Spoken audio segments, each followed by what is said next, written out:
Caro aluno do Instituto Federal do Sul de Minas Gerais, Campus Muzambinho, hoje nós estamos aqui para apresentar para vocês uma introdução sobre os componentes internos e externos do seu computador, ou seja, a parte física da máquina. Então, nessa aula, o que nós vamos estudar? A princípio, os conceitos básicos do microcomputador, os componentes externos e os componentes internos da máquina, ou seja, a parte física do computador, o hardware. Vamos, num primeiro momento, estudar um pouco sobre a história do computador, o surgimento dele, a partir de que momento que isso que nós usamos hoje passou a ser tão fundamental, passou a ser tão importante. Vamos estudar também qual que é a arquitetura interna do computador, como que ele funciona. Não basta só você realizar a manutenção e montagem do computador. É importante que você saiba como que ele funciona, até para você poder identificar algumas falhas, alguns problemas. Vamos estudar alguns conceitos como bits, bytes, megabytes, gigabytes, funcionamento detalhado do PC e o clock. Bom, começando pelo histórico do computador. Se a gente for estudar dos primórdios de quando o computador foi efetivamente inventado, nós vamos voltar para antes de Cristo, na época do ábaco. Não precisamos ir tão longe.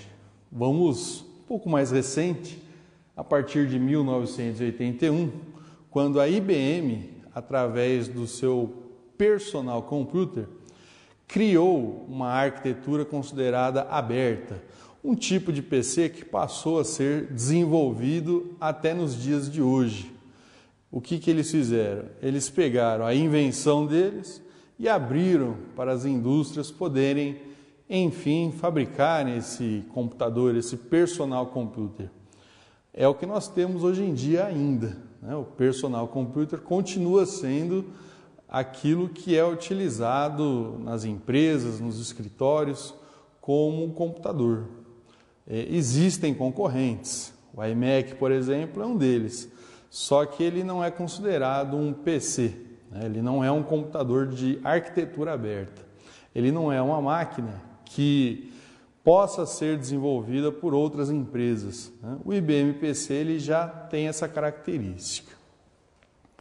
No Brasil, a partir de 2002, começou-se a se utilizar mais o computador. Houve uma quebra na reserva de mercado do Brasil e aquelas máquinas que antigamente vinham só de fora, passou-se também a ser utilizado através das indústrias brasileiras, né? O curioso é que mesmo os computadores mais modernos, independente do fabricante ou velocidade, ainda possuem a mesma arquitetura básica desse de 1981. Nós continuamos com o velho e bom monitor, teclado, mouse, CPU, processador, placas, né? Tudo aquilo que foi inventado de 81 para cá, o que houve foi apenas uma evolução. Claro que hoje ele é bem mais poderoso, bem mais capaz. Ele cabe até nos bolsos dos usuários. Hoje você transporta facilmente esse tipo de máquina. Agora, continua sendo a mesma arquitetura considerada aberta. Uma divisão muito importante dentro da informática, talvez seja um dos poucos triângulos amorosos que dê certo, se não for o único, é esse do hardware, que nós estamos estudando a partir de hoje, o software e nós, as pessoas que trabalham com informática, o people.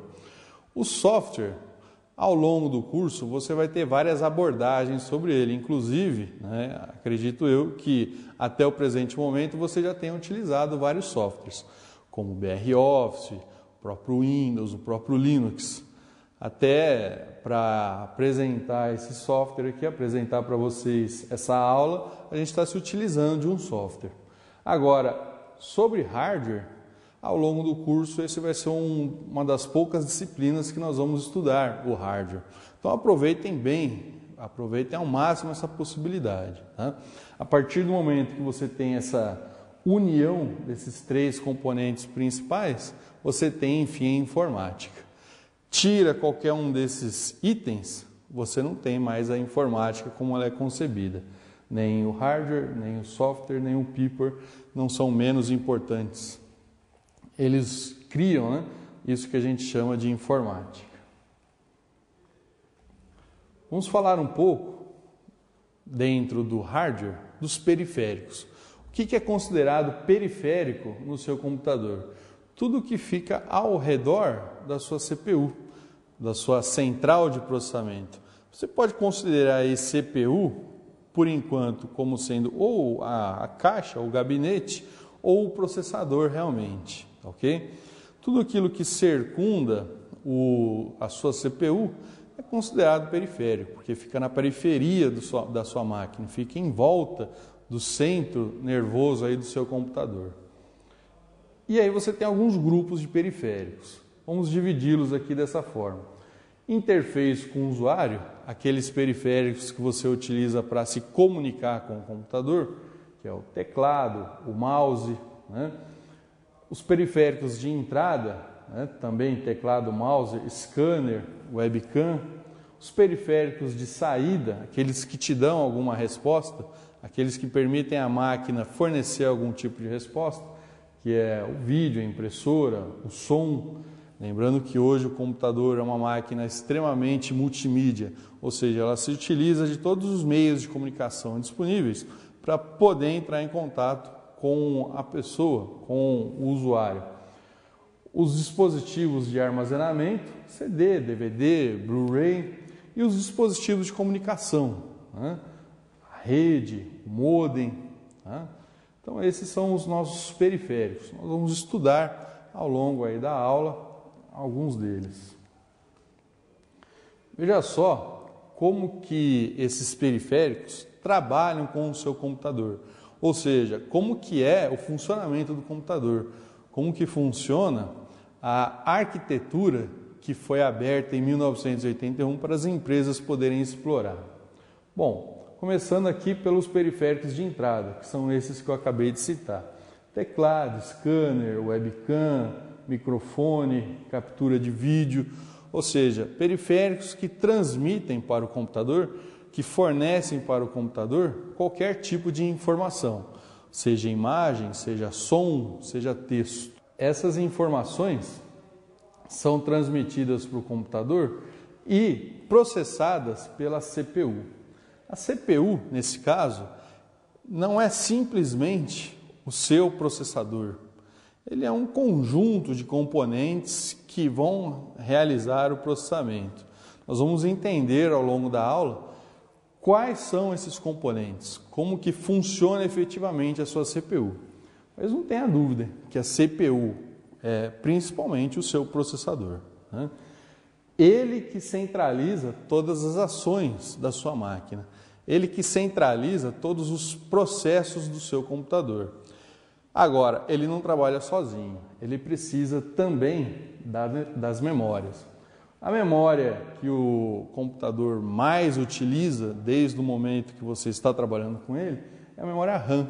A memória RAM é o local que o seu processador utiliza para guardar as informações enquanto elas estão sendo processadas, enquanto elas estão sendo manipuladas.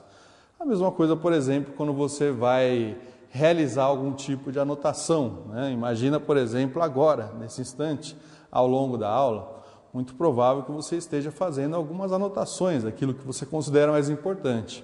Essa folha de papel que você está utilizando como rascunho pode ser considerado como memória, né? É o local que você utiliza para ir guardando as informações enquanto você está as utilizando, né? O seu ambiente de trabalho, o seu espaço de trabalho, também pode ser considerado a memória do computador, né? É o local que você utiliza para, naquele instante, estar trabalhando, né? Você pode considerar essa mesa, por exemplo, a memória do computador. Por quê? Porque ela é onde nós estamos, no momento, trabalhando, né? Ela não tinha aqui, antes de começar essa aula, ela não estava composta dessa forma. Nós a preparamos para poder, enfim, iniciar a gravação dessa aula.